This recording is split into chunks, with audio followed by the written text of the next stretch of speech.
Hello guys, അപ്പോൾ ഇന്നൊരു travel വ്ലോഗാണ്. ആദ്യം തന്നെ നമ്മൾ ഫുഡൊക്കെ കഴിച്ച് ബസ് ബുക്ക് ചെയ്തിട്ടുണ്ടായിരുന്നു. അതുകൊണ്ട് നമ്മൾ അവിടുന്ന് പൈസയൊക്കെ ATM നിന്ന് എടുത്തു. നമ്മൾ പോകുന്ന സ്ഥലം തിരുവണ്ണാമല എന്ന് പറയുന്ന സ്ഥലമാണ്. അവിടെ ഒരു അമ്പലമുണ്ട്, അരുണാചലം എന്ന് പറയുന്ന.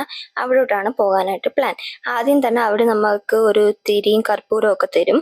അതൊക്കെ അവിടെ നമ്മളൊരു ഗോപുരത്തിന്റെ ഫ്രണ്ടിൽ കത്തിച്ച് വെച്ച് തേങ്ങ ഉടയ്ക്കണം. ഉടച്ചിട്ടാണ് നമ്മൾ അമ്പലത്തിൽ കയറാൻ പറ്റുന്നത്. അമ്പലത്തിൽ ഡയറക്റ്റ് കയറാൻ പറ്റത്തില്ല. ഇതൊക്കെ ഉടച്ചിട്ട് ഒരു 14 കിലോമീറ്റർ നമ്മൾ അമ്പലത്തിന് ചുറ്റും പ്രദക്ഷിണം വെക്കണം.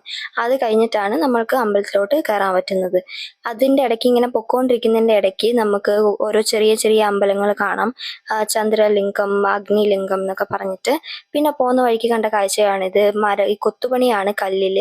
അങ്ങനെ കുറേ വിഗ്രഹങ്ങളൊക്കെ ഉണ്ടാക്കി വെച്ചിട്ടുണ്ടായിരുന്നു. പിന്നെ രാവിലെ ഒരു വെളുപ്പിനെ നേരമൊക്കെ ആയപ്പോഴത്തേക്ക് കുറെ കാളവണ്ടിയൊക്കെ പോകുന്നുണ്ടായിരുന്നു. ആദ്യമായിട്ടാണ് നേരിട്ട് കാളവണ്ടി കാണുന്നത്. മൂവീസിലൊക്കെ മാത്രമേ ഞാൻ കണ്ടിട്ടുള്ളൂ. അത് കഴിഞ്ഞ് ഈ പോകുന്ന വഴിക്ക് തന്നെ ഓരോരോ സ്റ്റോപ്പിലും ഫിൽറ്റേർഡ് വാട്ടറിന്റെ സ്റ്റോപ്പൊക്കെ ഉണ്ട്. അവിടെ നമുക്ക് വാട്ടറൊക്കെ ഫില്ല് ചെയ്യാം.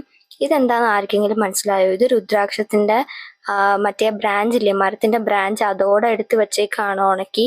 അത് വെച്ചിട്ട് രുദ്രാക്ഷ മാലയും ബ്രേസ്ലെറ്റും അങ്ങനെയുള്ള കുറെ ഐറ്റംസ് ഉണ്ടാക്കി വെച്ചിട്ടുണ്ടായിരുന്നു. ഈ പോകുന്ന വഴിക്ക് നമ്മൾ ചെരുപ്പില്ലാതെയാണ് നടക്കുന്നത്. അപ്പം ഭയങ്കര ബുദ്ധിമുട്ടാണ് നടക്കാൻ. അങ്ങനെ പിന്നെ കുറെ നടന്നു കഴിഞ്ഞപ്പോഴത്തേക്ക് നമ്മൾ ഒരു കടയൊക്കെ തുറന്നിട്ടുണ്ടായിരുന്നു രാവിലെ ആയപ്പോഴത്തേക്ക്. അപ്പോൾ ഒരു വടയും ചട്നിയൊക്കെ കഴിച്ചു. അത് കഴിഞ്ഞ് കുറച്ചും കൂടെ നടന്നപ്പോഴത്തേക്ക് നമ്മൾ അമ്പലം എത്തിയിട്ടുണ്ടായിരുന്നു. ഇനിയിപ്പോൾ അമ്പലത്തിന്റെ അകത്തോട്ടുള്ള ക്യൂ മാത്രമേ ഉള്ളൂ. നടക്കാനായിട്ട് വലുതായിട്ടൊന്നും ഇല്ല. അങ്ങനെ അമ്പലത്തിന്റെ വെളിയിലൊക്കെ കുറച്ച് നമ്മൾ എക്സ്പ്ലോർ ചെയ്തു. അവിടെ കുളം ഉണ്ടായിരുന്നു, പിന്നെ കുറെ മണ്ഡപങ്ങൾ ഉണ്ടായിരുന്നു. ഈ അമ്പലത്തിന്റെ ഒരു മിനി സൈസാണ് ഈ ഉണ്ടാക്കി വെച്ചേക്കുന്നത്. ആ ഗ്രീൻ കളർ കാണുന്നത് മലയാണ്. അമ്പലത്തിന് റിയൽ ആയിട്ടും അമ്പലത്തിന്റെ ബാക്ക് സൈഡിലായിട്ട് ഫുള്ള് മലയാണ്. അതുകൊണ്ട് രാവിലെ ഒരു വെളുപ്പിനെ സമയത്തൊക്കെ ഭയങ്കര തണുപ്പാണ് അവിടെ. അത് കഴിഞ്ഞ് നമ്മൾ അമ്പലത്തിനകത്ത് കയറിയിട്ടുണ്ടായിരുന്നു. ദർശനം കഴിഞ്ഞ് നമ്മൾ ടിഫിനൊക്കെ കഴിച്ച് നമ്മൾ വീട്ടിൽ പോയി. അപ്പോൾ അത്രേ ഉള്ളൂ. ബൈ.